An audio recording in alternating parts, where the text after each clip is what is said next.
Блин, короче, PUBG, пупчик, PUBG, ну или всем известный симулятор беготни за зоной поиска нормального лута и...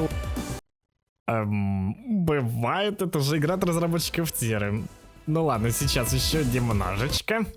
Окей. Так вот, PUBG, многопользовательская игра в жанре королевская битва, придуманная Брэндоном Грином и разработанная компанией Bluehole. Ну как Bluehole, скорее очень большой командой, выделенной Bluehole.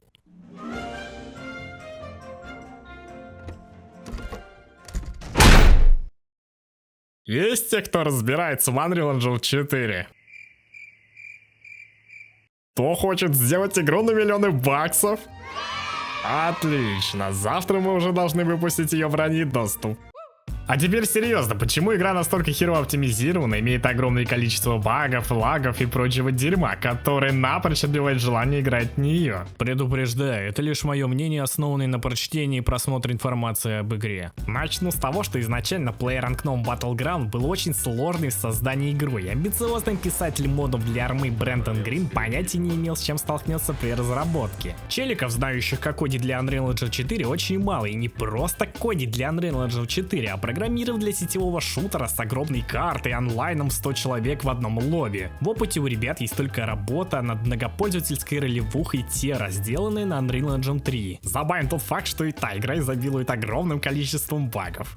Вследствие охеревания от предстоящей работы маленькая инди-команда молит о помощи одну хитрожопую компанию по имени Epic Games. Все вы ее прекрасно знаете под конкурента PUBG Fortnite. И то, что ребята по совместительству являются разработчиками движка, на котором разрабатывается PUBG. В какой-то момент они смекнули, что жанр Battleground это золотая жила, и как удачно получилось, что ведется на тот момент 6-летняя разработка Fortnite, которая хер знает, зайдет ли не зайдет с основным режимом. Ну и в итоге ребята решают не рисковать многолетним трудом и кидают разрабов PUBG и уходят делать примерно такой же режим форточки. Тем временем челики из Bluehole впадают в отчаяние, ведь они ни хрена не умеют, а из готового материала имеются только подсмотренные модельки из Сталкера, которые в дальнейшем будут пихать во все локации, и судя по количеству запорожцев на всех картах, это, мать его, самая серийная и популярная тачка на свете. Так вот, что же остается делать Брэндону Грину и его отчаявшимся ребятам? Правильно, писать код для игры как получится, а там посмотрим. И вот небольшая кучка работяг спустя небольшое время высирают в свет кусок сырого PUBG.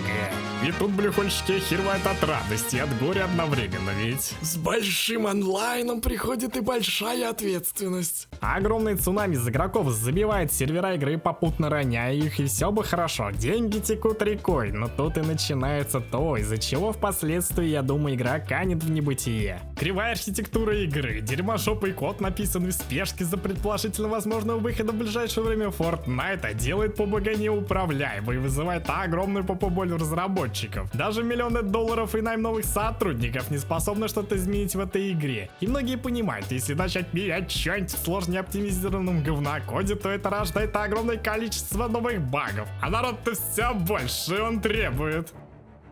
Коллеги, у нас серьезные проблемы. Онлайн падает, нужно что-то способное удержать аудиторию в игре. Ваше предложение? Добавить больше новых карт. Куча давай шмотай лутбоксов. А может повременим с добавлением лутбоксов, новых карт и приведем в порядок то, что есть? Вы еще начните позиционировать игру как киберспортивную дисциплину. Чувствуете? Турнир по игре, в которой лежащего в траве видно на некотором расстоянии, при этом он ни хрена вокруг не видит. Турнир по игре, в которой ты можешь погибнуть из-за невидимых препятствий.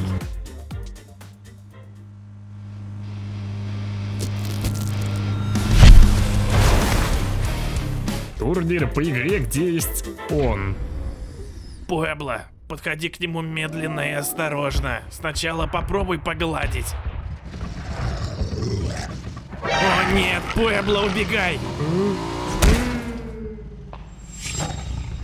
Киберспорт. Алло, ребята, о каком киберспорте идет речь, если на вероятность твоей победы влияет рандомная зона? Из-за разнообразного ландшафта кто-то может занять очень удобную позицию еще в самом начале игры. Неважно, как круто ты стреляешь, случайность в этой игре решает намного больше скилла. Но отойдем от темы турниров и вернемся к багам. Летом разрабов отпустило чувство всей вечности игры, и они выкатили проект Fix PUBG, пообещав, что за 3 месяца исправят все баги. Это просто гениальный ход. Нет. Так показываю, что высрать игрокам то, что они обязаны были сделать еще херовую тьму времени назад. Но нет, в самый пик онлайна разрабы выпускали новые карты, новые лутбоксы, замутили даже мобильную версию PUBG и провели турниры. Какой же итог спустя 3 месяца после работы над ошибками? Разрабы действительно исправили много чего, естественно, слова в счет взамен. Да и всем насрать уже, ибо поздняк метаться. Между хорошими впечатлениями об игре у геймеров в самом начале и исправлением хотя бы самых старых важных багов, которые присутствовали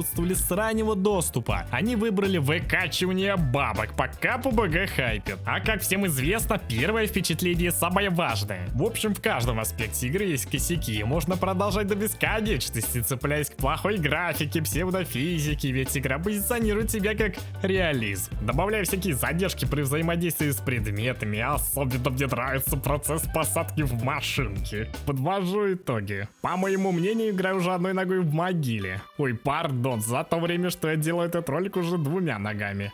Сами же создатели заявляли, что не рассчитывали на такой огромный резонанс и, видимо, хотели спокойно развивать игру. Но сильно хайпанули, и на команду свалился огромный груз ответственности, с которым они уже вряд ли справятся. Народ уходит, а отпускать уже никого не хочется. Поэтому и выходят новые способы монетизации, а старые проблемы остаются. В совокупности с этими проблемами добавляются новые, например, угасающий интерес игроков к простому батл роялю. Нет, я не говорю о том, что жанр изжил себя, скорее он должен переродиться в совершенно новой качественной игрухи в жанре батл рояль, ведь то, что мы сейчас имеем, на мой взгляд, больше похоже на очень ограниченные моды. Королевскую битву пихают абсолютно во все новые игры, в которых основа совсем другой геймплей. Многие подумают, так как же Fortnite? Да, это отличный пример, как оптимизацией, гибкостью кода можно делать тонну контента, позволяющего удерживать аудиторию, заставить забыть игроков о том, что игра делает совсем с другим геймплеем. Но мне кажется, детище Epic Games можно переплюнуть, выпустив что-то среднее между Fortnite и PlayerUnknown's Battlegrounds, взяв из них все самое лучшее. И вот именно до этого момента PUBG еще будет биться в агонии, радовать и разочаровывать оставшихся игроков. Желаю удачи разработчикам, ведь как бы не хейтили игру, она способствует распространению жанра Battle Royale, появлению огромного количества развлекательного контента и эмоций у людей. А на этом у меня все. Подписывайся на этот новый канал, не забудь про колокольчик, ставь лайкосики, пиши комментарии и до свидули.